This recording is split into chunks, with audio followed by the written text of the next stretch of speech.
Hai semua, saya Cikgu Tan. Hari ini Cikgu akan membincangkan bab 6, kemiskinan dan agihan pendapatan. Pernahkah anda terfikir kempen yang digerakkan oleh UNICEF Malaysia di mana untuk slogan mereka Make Poverty History, End Child Poverty, di mana kita lihat bahawa UNICEF Malaysia ingin membantu kanak-kanak untuk keluar daripada kemiskinan. Di sini pula ada satu banner iaitu Stand Up Against Poverty, Take Action Today, di mana kita perlu mengambil tindakan untuk membantu kanak-kanak keluar daripada kemiskinan. Kemiskinan biasanya didominasi oleh kanak-kanak. Mereka hidup dalam keadaan kemiskinan. Di sini ada dua berita. Berita yang pertama iaitu berita yang bertajuk Orang Melayu Dihimpit Kemiskinan. Ini adalah berita yang diambil daripada Cosmo. Berita yang kedua pula iaitu berita yang bertajuk Rumahku Kandang Kambing. Berita ini diambil daripada Harian Metro iaitu pada tahun 2018. Sama-sama kita lihat beritanya, iaitu tajuk beritanya Rumahku Kandang Kambing. Di sini kita lihat bahawa untuk gambar yang diambilkan iaitu kandang kambing ini dijadikan rumah. Okey, iaitu Ruslida dan dua anaknya di kandang kambing yang dijadikan rumah. So, untuk setahun tersebut, mereka menjadikan kandang kambing sebagai rumahnya. Kita berhenti sejenak untuk melihat berita ini. Anda boleh pauskan video ini untuk membaca berita ini.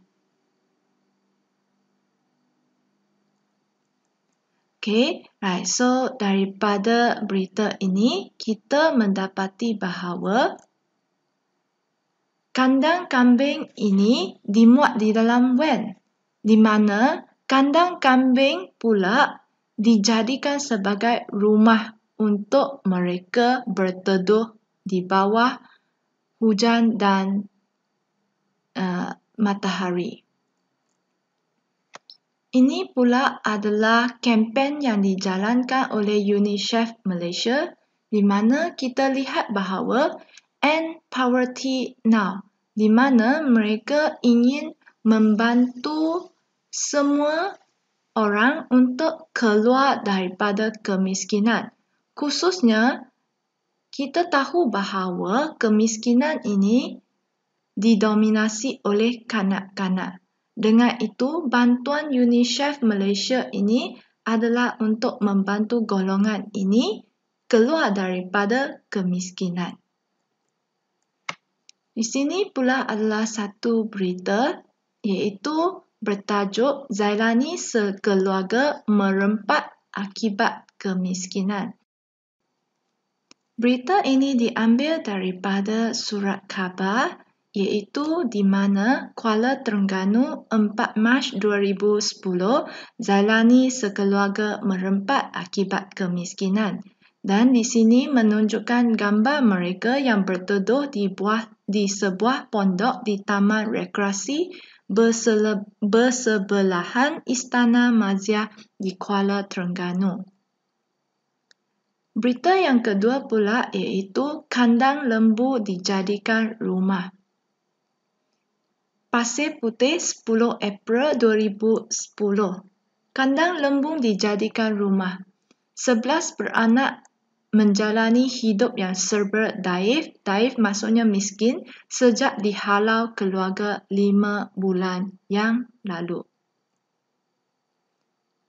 Ini pula ialah berita daripada Berita Harian, Nenek Cucu Bersempit dalam Kemah, di mana kita lihat bahawa nenek cucu yang bersempit dalam kemah ini, keadaan untuk kemah ini dihuni oleh Kinoi Terawi bersama 16 ahli keluarganya di kampung Belatik Kimanis di Papua. Kimanis adalah satu tempat iaitu bandar di Sabah. Gambar ini diambil pada Oktober 2, 2017. Ini pula adalah diambil daripada unit perancang ekonomi tentang data-data untuk kemiskinan. Anda boleh muat turunkan data-data tersebut. Jadual ini pula menunjukkan insiden kemiskinan mengikut kumpulan etnik. Di sini kita lihat bahawa adanya data iaitu negeri yang termiskin iaitu Kelantan. Di mana kita lihat bahawa pada tahun 2014, Kelantan masih merupakan negeri yang termiskin. Jom kita tengok pula rakyat yang hidup merempak di kawasan Parlimen Permatang Pauh. Mereka tiada bekalan elektrik dan air paip dengan sekian lamanya dan mereka mendiami di sebuah rumah yang cukup usang sekali. 6.1 Ukuran kemiskinan. Apa itu kemiskinan?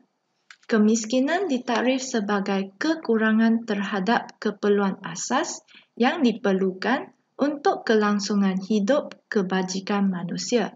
Dari segi ekonomi, sesebuah isi rumah dianggap miskin sekiranya pendapatan bulanan isi rumah adalah kurang daripada pendapatan garis kemiskinan (PGK).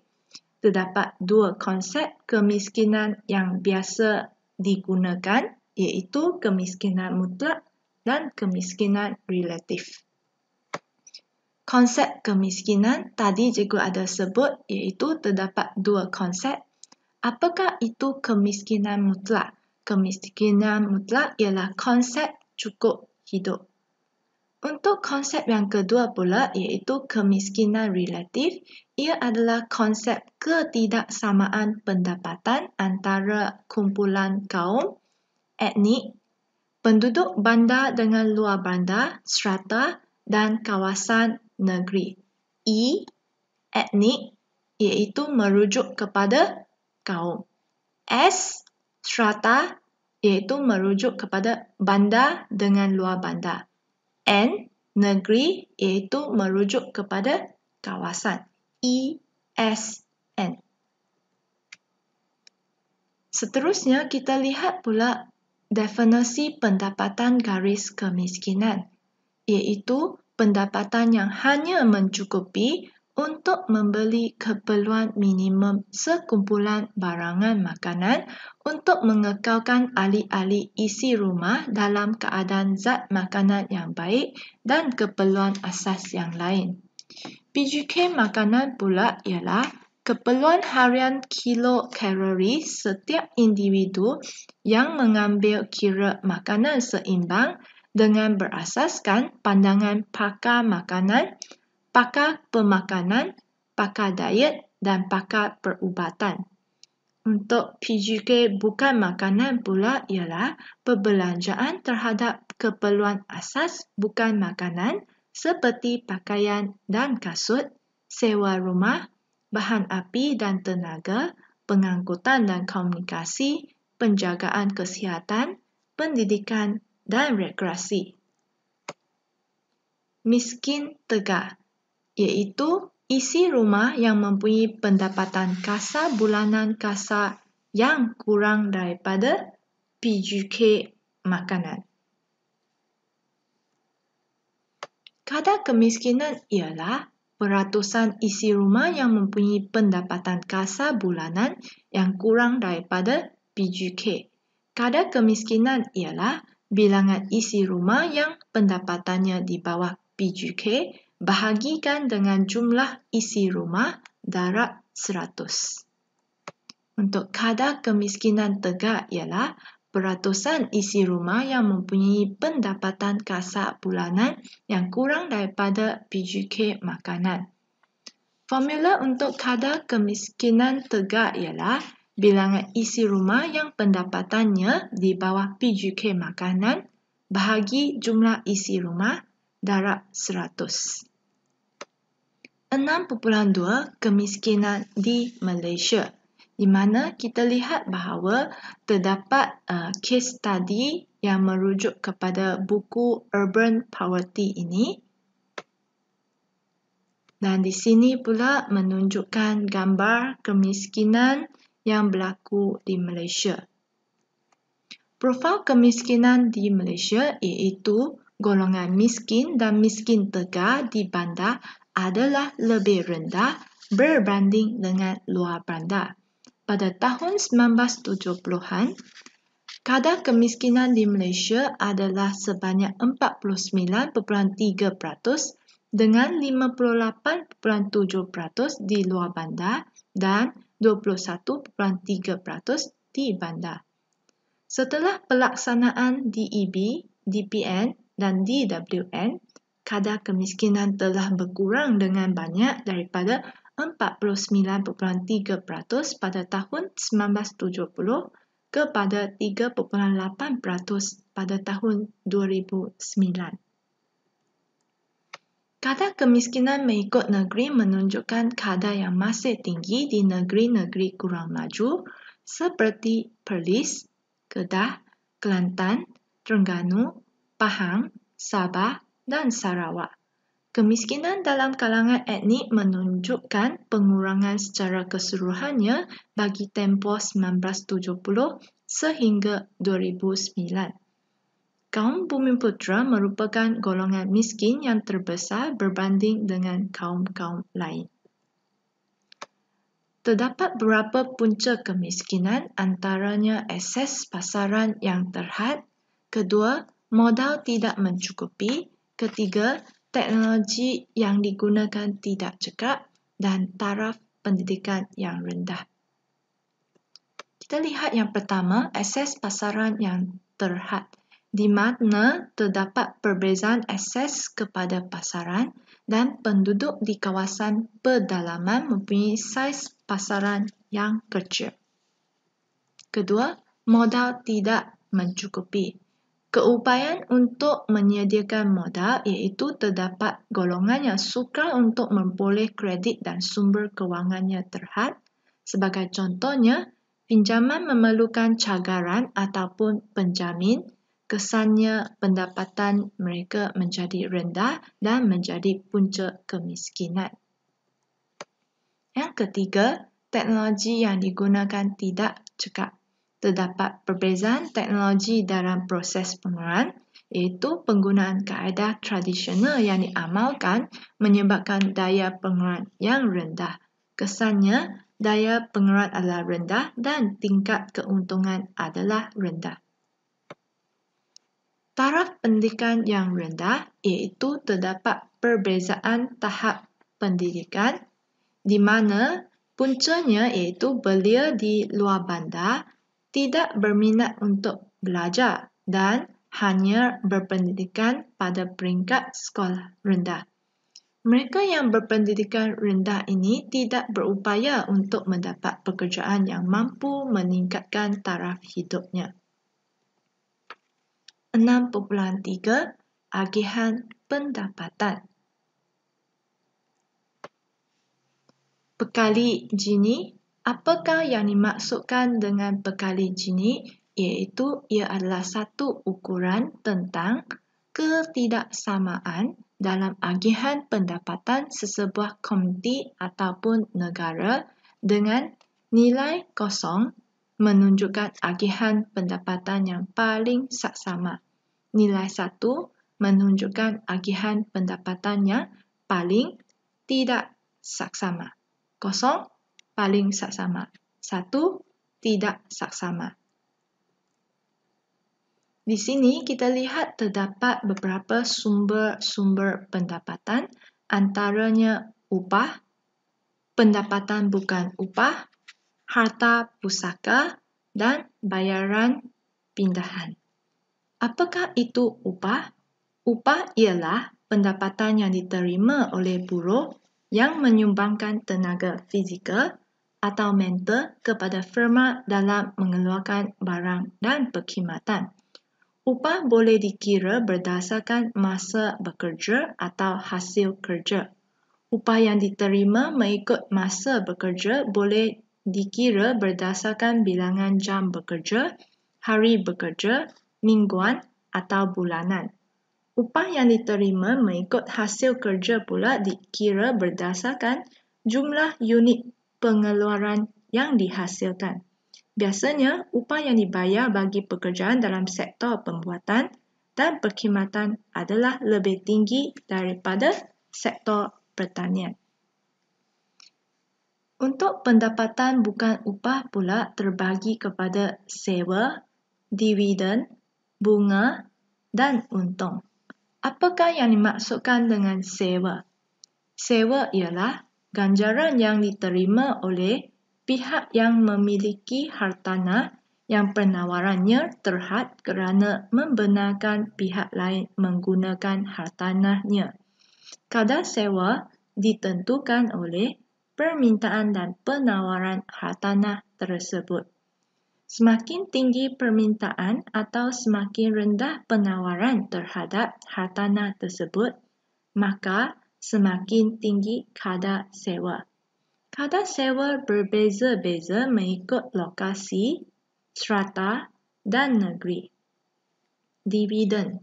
Dividen ialah pengagihan sebahagian keuntungan syarikat berhad kepada pemegang saham berdasarkan jumlah saham yang dimiliki. Selain itu, dividen juga diagihkan kepada individu yang mencarum dalam kumpulan wang tertentu seperti kumpulan wang simpanan pekerja dan lembaga tabung haji serta yang menabung dalam institusi kewangan Islam. Kadar dividen biasanya berubah-ubah bergantung pada keuntungan yang diperoleh oleh organisasi berkenaan. Bunga.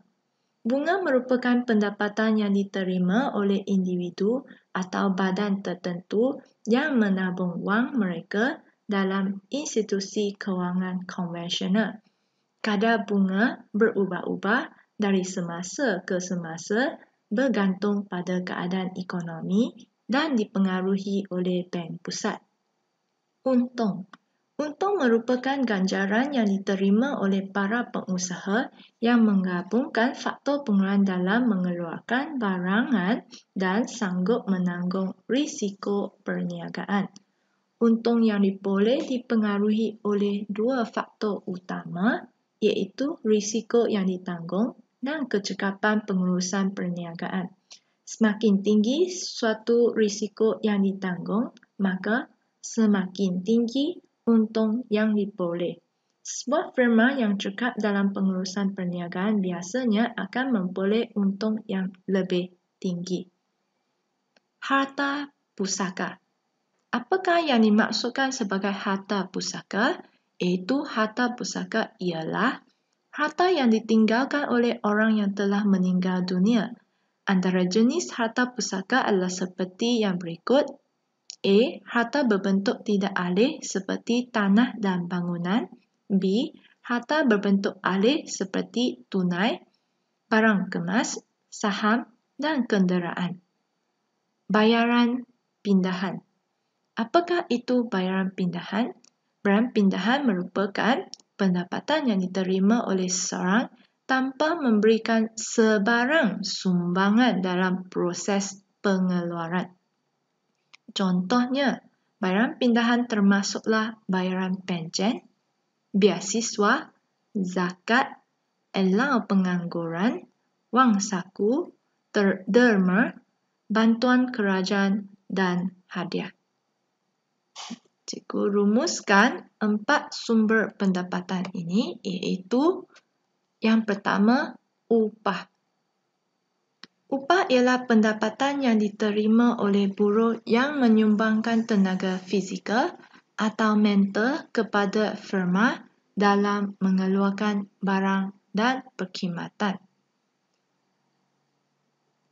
Kedua, pendapatan bukan upah iaitu sewa, ganjaran yang diterima oleh pihak yang memiliki hartanah yang penawarannya terhad kerana membenarkan pihak lain menggunakan hartanahnya.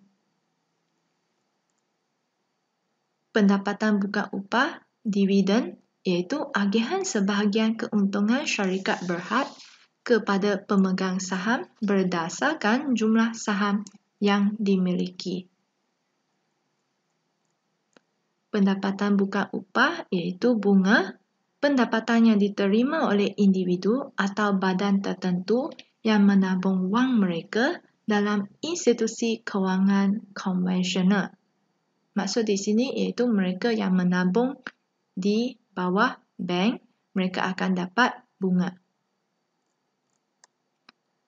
Pendapatan bukan upah yang seterusnya iaitu untung. Untung ialah ganjaran yang diterima oleh para pengusaha yang menggabungkan faktor pengeluaran dalam mengeluarkan barangan dan sanggup menanggung risiko perniagaan. Harta pusaka.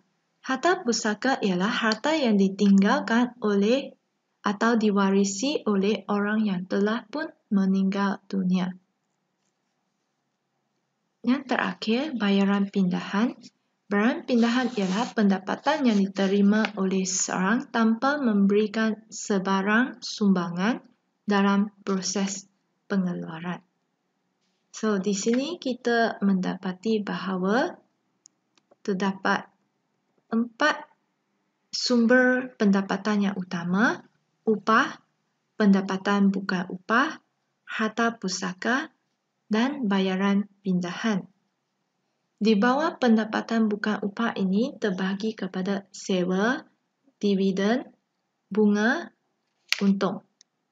Maka ia menjadikan terdapat 7 kesemuanya.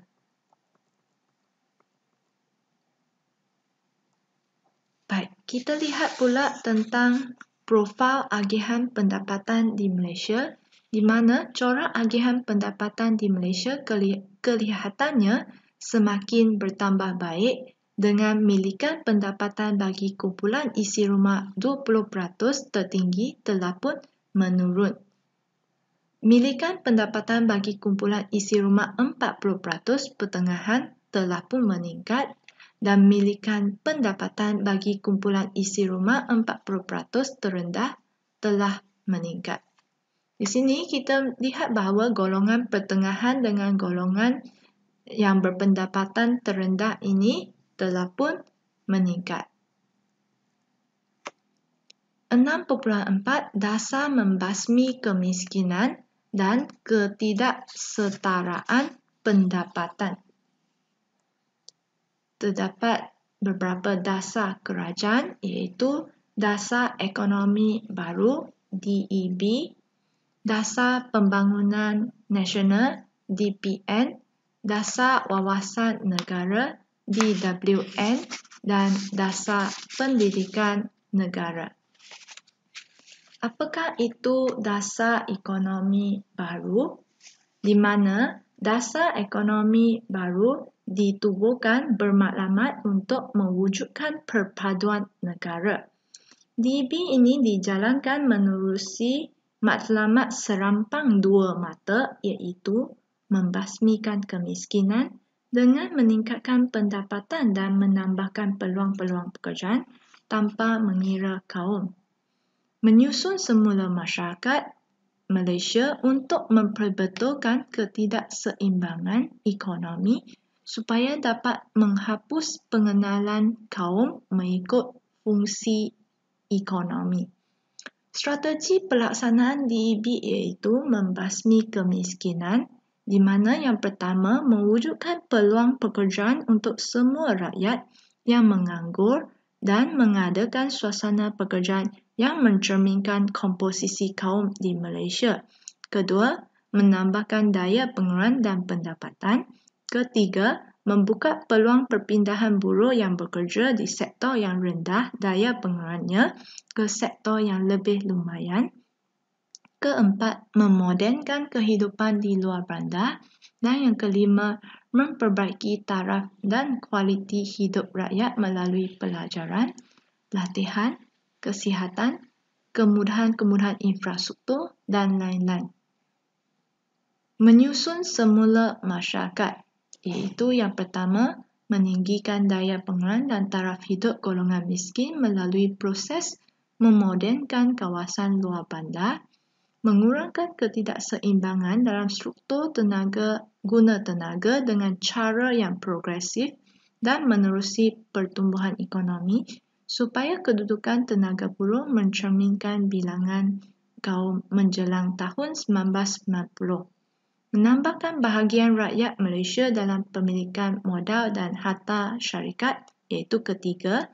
Dan yang keempat, membentuk sebuah masyarakat perdagangan dan perindustrian Bumiputera MPPB supaya dapat membentuk dan memiliki 30% ekonomi dalam tahun 1990 serta menubuhkan beberapa buah agensi seperti MARA, Bank Pembangunan, Bank Bumiputera, Amanah Saham Nasional.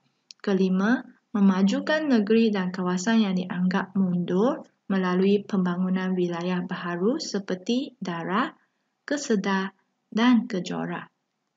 Seterusnya, kita lihat bahawa DPN, Dasar Pembangunan Nasional, menggantikan Dasar Ekonomi Baru.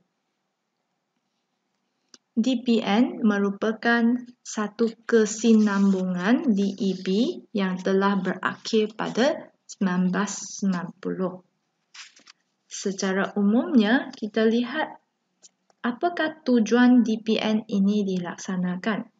A. Mewujudkan keseimbangan yang optimal antara matlamat pertumbuhan ekonomi dengan pengagihan yang saksama. B. Memastikan pembangunan yang seimbang bagi sektor-sektor utama ekonomi untuk meningkatkan daya saling melengkapi antara sektor bagi mengoptimalkan pertumbuhan. C. Mengurangkan dan menghapuskan ketidaksamaan sosial dan ekonomi negara untuk menggalakkan perkongsian secara lebih adil dan saksama untuk semua rakyat Malaysia. D. Menggalakkan dan memperkukuh integrasi nasional dengan mengurangkan jurang ketidakseimbangan yang luas dalam pembangunan ekonomi antara negeri dan antara kawasan bandar dan luar bandar. E. Membangunkan sebuah masyarakat yang progresif dan rakyat menikmati kesejahteraan hidup yang tinggi di samping mempunyai nilai-nilai sosial dan kerohanian yang positif serta menghayati perasaan bangga dan cinta akan negara. F. Memajukan sumber manusia dan mewujudkan tenaga kerja yang berdisiplin dan produktif serta meningkatkan kemahiran yang perlu bagi menghadapi cabaran pembangunan industri melalui satu budaya kecemerlangan tanpa menjejaskan matlamat penyusunan semula masyarakat, menjadikan sains dan teknologi sebagai teras dalam perancangan dan pembangunan sosio-ekonomi yang memerlukan usaha membangunkan keupayaan dan kebolehan dalam teknologi strategik dan berasaskan ilmu serta memajukan budaya sains dan teknologi dalam proses membangunkan satu ekonomi perindustrian yang moden. H. Memastikan bahawa dalam usaha mencapai pembangunan ekonomi, perhatian yang sewajarnya diberikan kepada perlindungan alam sekitar dan ekologi dalam jangka panjang bagi memastikan pembangunan negara dapat dikekalkan secara berterusan. Seterusnya, kita lihat pula Dasar Wawasan Negara, iaitu dari 2001 sehingga 2010. Dasar Wawasan Negara iaitu DWN. Ia adalah meneruskan usaha yang dimulakan di bawah rancangan pembangunan negara yang lepas dan mengukuhkan asas peralihan Malaysia kepada sebuah negara maju sepenuhnya sebagaimana yang dihasratkan oleh Wawasan 2020. Secara khususnya, DWN merupakan gabungan semua usaha pembangunan yang lepas iaitu DEB dan DPN dengan tujuan mewujudkan bangsa Malaysia yang bersatu padu, progresif dan makmur yang dapat hidup dalam suasana harmoni dan ikatan perkongsian yang saksama. Bagi menangani cabaran yang dihadapi oleh negara untuk menjadi sebuah negara maju sepenuhnya mengikut acuan sendiri, penekanan juga diberi kepada membina negara yang berdaya tahan dan berdaya saing serta masyarakat yang bersatu padu dan saksama untuk memastikan perpaduan dan kestabilan sosial.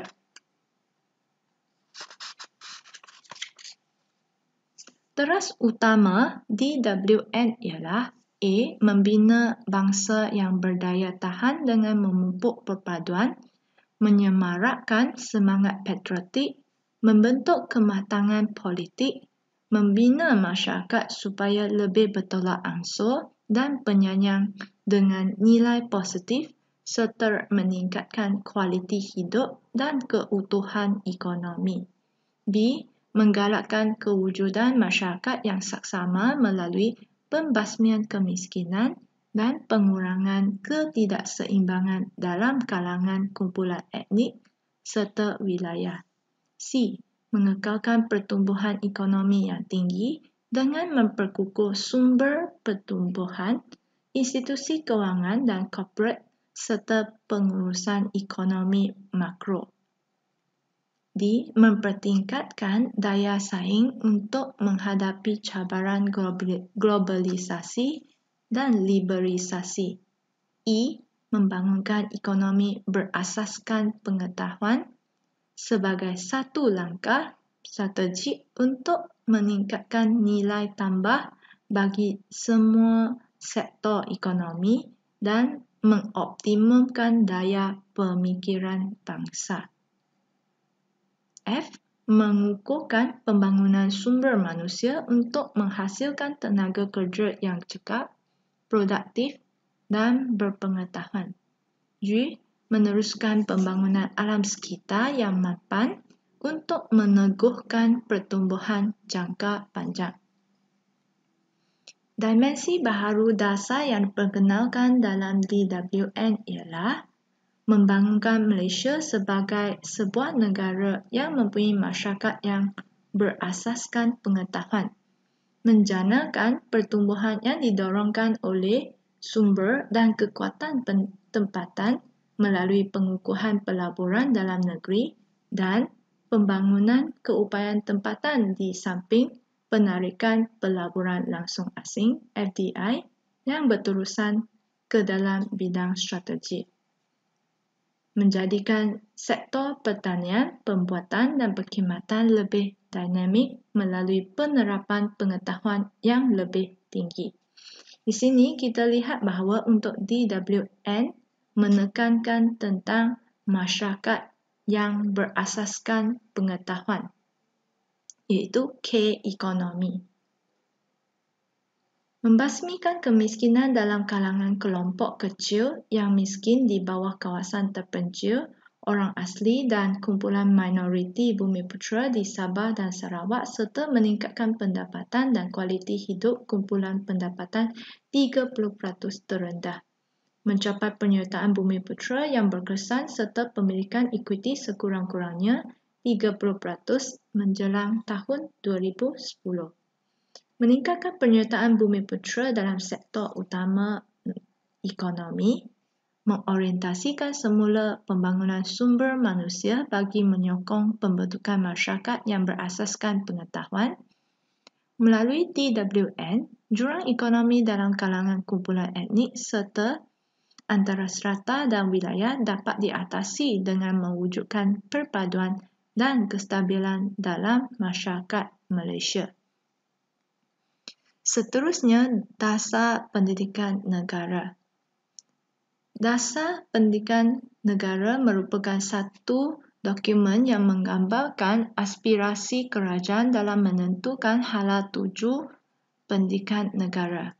Matlamat A. Membentukkan satu sistem pendidikan yang dapat memenuhi keperluan negara dan menggalakkan perkembangan kebudayaan, sosial, ekonomi dan politik negara. B. Menyatupadukan pelajar sekolah berbilang gaun. C. Memenuhi keperluan tenaga kerja negara dalam jangka panjang dan pendek. D. Melahirkan masyarakat yang bersatu padu, berdisiplin dan terlatih.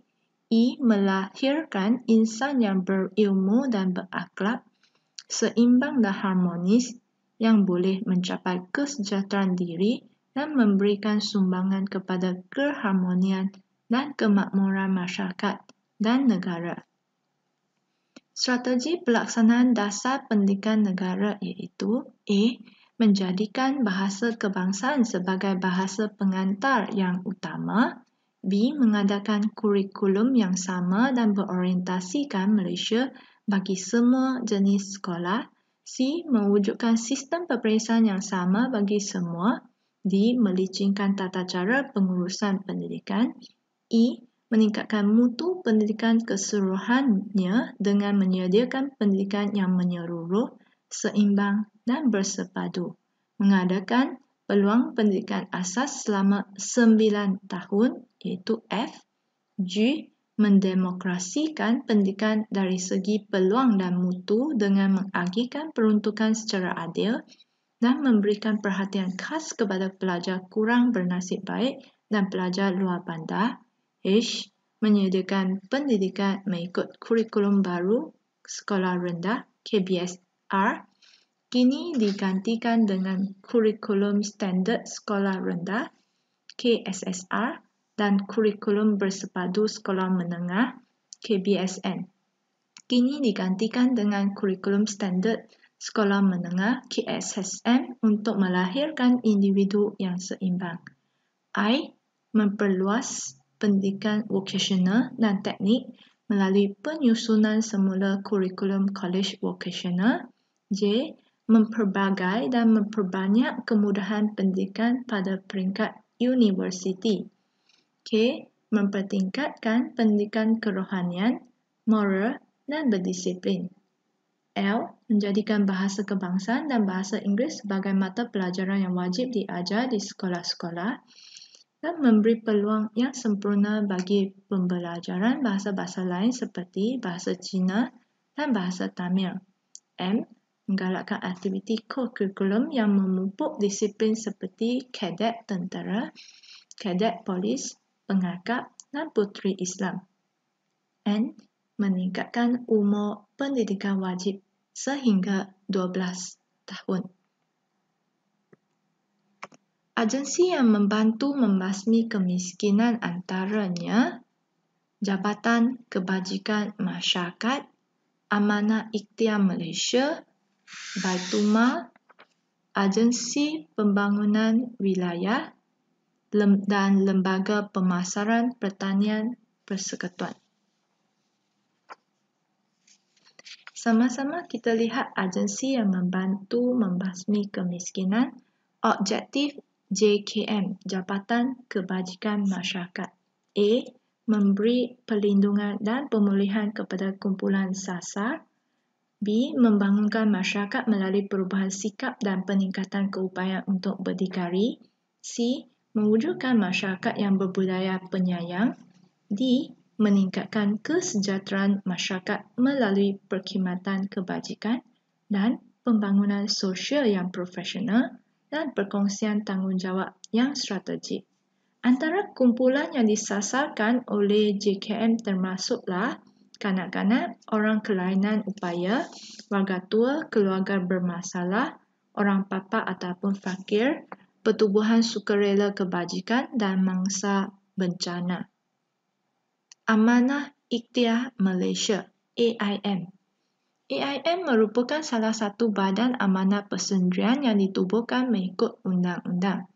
AIM ditubuhkan berperanan untuk membantu negara menjanakan ekonomi ke arah yang lebih baik. Objektif utama AIM ialah A.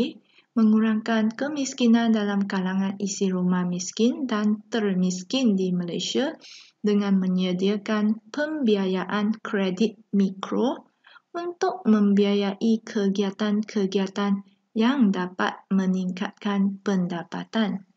B. Menyediakan kemudahan kewangan kepada usahawan-usahawan ikhtiar dalam kalangan golongan miskin dan berpendapatan rendah. C. Menyediakan bimbingan dan latihan kepada isi rumah miskin, termiskin serta usahawan ikhtiar. Baitulmal.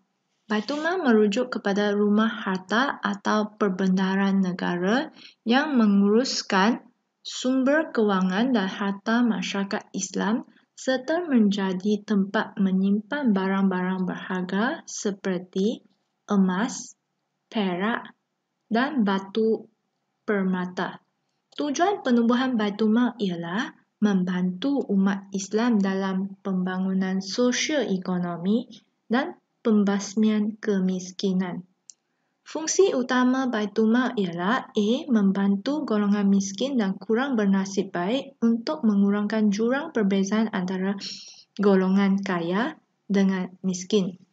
B. Bertanggungjawab untuk menyeraskan kutipan dan agihan zakat secara sistematik.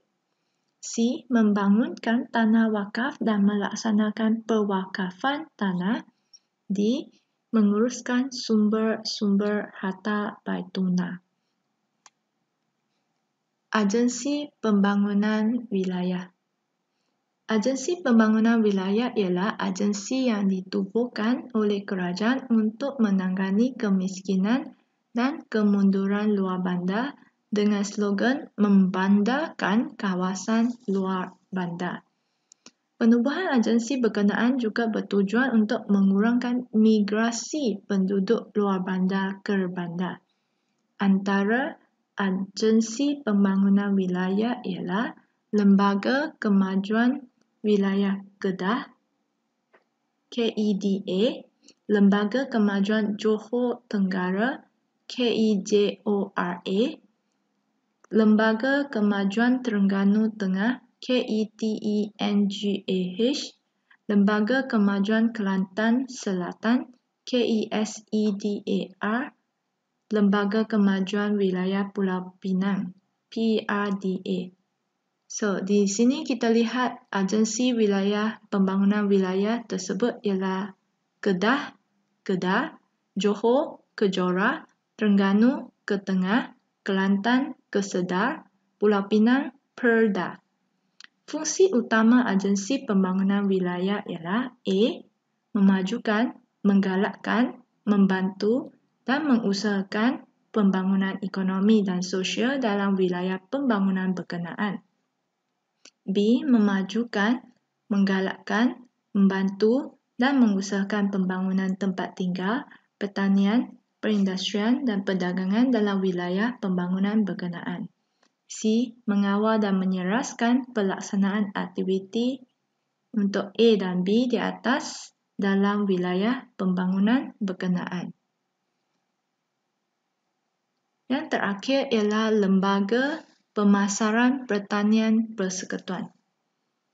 Lembaga Pemasaran Pertanian Persekutuan FAMA merupakan badan berkanun yang ditubuhkan pada tahun 1965 dan terletak di bawah Kementerian Pertanian dan Industri Asas Tani Malaysia. Tujuan penubuhan FAMA: A.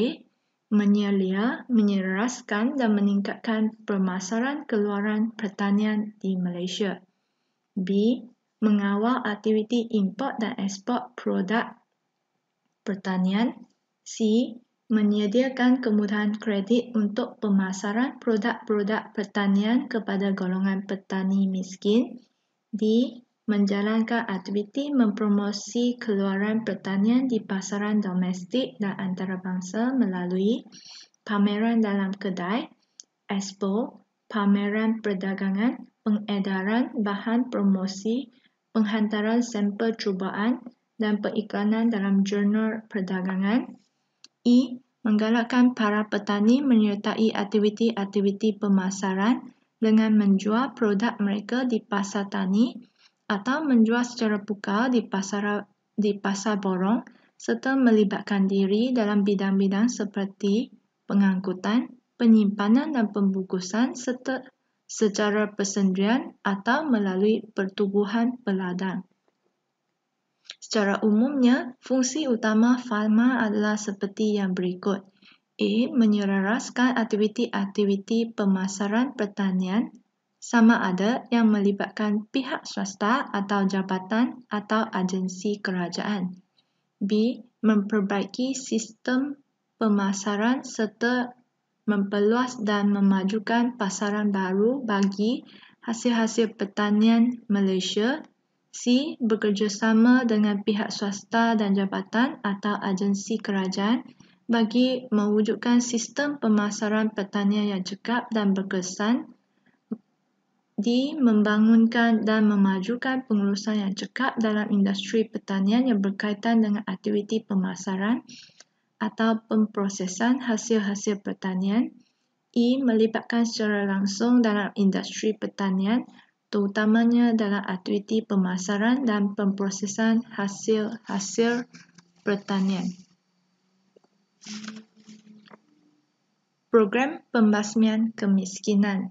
Terdapat beberapa program, antaranya Program Pembangunan Rakyat Termiskin PPRT. Kedua, Program Rancangan Makanan Tambahan. Ketiga, Buku Teks Percuma ataupun lebih dikenali sebagai Skim Pinjaman Buku Teks SPBT, dan yang terakhir iaitu Skim Voucher Tuition. Apakah itu Program Pembangunan Rakyat Termiskin? Program Pembangunan Rakyat Termiskin PPRT diperkenalkan pada tahun 1989 khususnya untuk memenuhi pelbagai keperluan kumpulan isi rumah termiskin. Program khusus yang dilaksanakan di bawah PPRT untuk membantu golongan termiskin iaitu menjalankan aktiviti untuk meningkatkan pendapatan, mewujudkan peluang pekerjaan, menyediakan perumahan yang lebih baik, memberikan makanan tambahan kepada kanak-kanak dan memberikan bantuan pendidikan. Program ini meliputi projek yang menjanakan pendapatan seperti tanaman kontan, peternakan, aquaculture, perniagaan kecil dan industri kampung. PPRT ini juga mengandungi komponen bantuan kebajikan seperti memberikan bantuan kewangan secara terus kepada golongan kurang upaya dan tua. Golongan miskin tegar juga diberikan kepada kemudahan pinjaman tanpa faedah untuk membeli saham dalam skim amanah saham ASB PPRT bagi menambahkan pendapatan mereka. Kedua, Program Rancangan Makanan Tambahan RMT. Program RMT ini merupakan bantuan makanan tambahan kepada golongan murid miskin. Program ini bertujuan untuk menyediakan makanan yang berkhasiat dan mengandungi nutrisi seimbang kepada murid bagi membantu mereka memberi tumpuan dalam pembelajaran di dalam kelas. Program ini dilaksanakan sepanjang 190 hari persekolahan dalam setahun dengan kadar bantuan seorang murid RM2.50 sehari di Semenanjung Malaysia dan RM3 sehari di Sabah, Sarawak dan Labuan. Kriteria pemilihan untuk mendapatkan program RMT ialah murid sekolah rendah yang datang daripada keluarga dalam kategori miskin tegar, murid sekolah rendah di sekolah orang asli Penang dan murid berkeperluan khas OKU, murid yang tinggal di asrama tidak layak menerima RMT. Yang ketiga, buku teks percuma. Buku teks yang diperakukan oleh Kementerian Pendidikan merupakan bahan pengajaran dan pembelajaran utama yang disediakan berasaskan dokumen standard kurikulum dan pentaksiran DSKP. Buku teks percuma ini diberikan kepada murid sekolah tanpa mengira status sosioekonomi melalui skim pinjaman buku teks SPBT mulai tahun 2008. Matlamat skim pinjaman buku teks ialah meringankan beban yang ditanggung oleh ibu bapa atau penjaga, terutamanya mereka yang kurang mampu. Memastikan murid daripada keluarga yang kurang mampu tidak tercicir dalam persekolahan mereka. Yang terakhir, voucher tuition.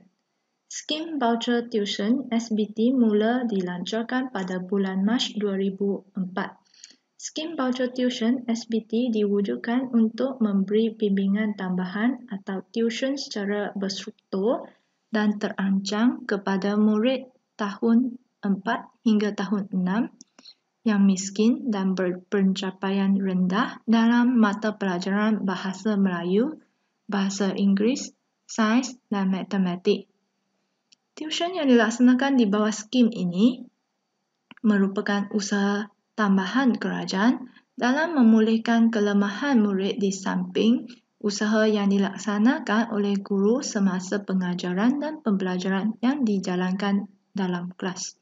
Di bawah skim ini, ibu bapa murid berkenaan diberikan bantuan peruntukan bayaran tuition yang disalurkan ke sekolah. Ibu bapa murid tidak perlu membuat bayaran bagi khidmat tuition di bawah skim tersebut. Objektif pelaksanaan skim voucher tuition ialah meningkatkan masa bertemu antara murid dengan guru, mewujudkan keyakinan dan motivasi kepada murid untuk memperbaiki kelemahan mereka serta meningkatkan penguasaan pengetahuan dan kemahiran asas dalam mata pelajaran, meningkatkan pencapaian akademik murid, mengurangkan jurang pencapaian antara murid daripada keluarga miskin dengan murid daripada keluarga kaya, dan yang terakhir, meningkatkan kadar penyertaan murid daripada keluarga miskin pada peringkat pendidikan yang lebih tinggi.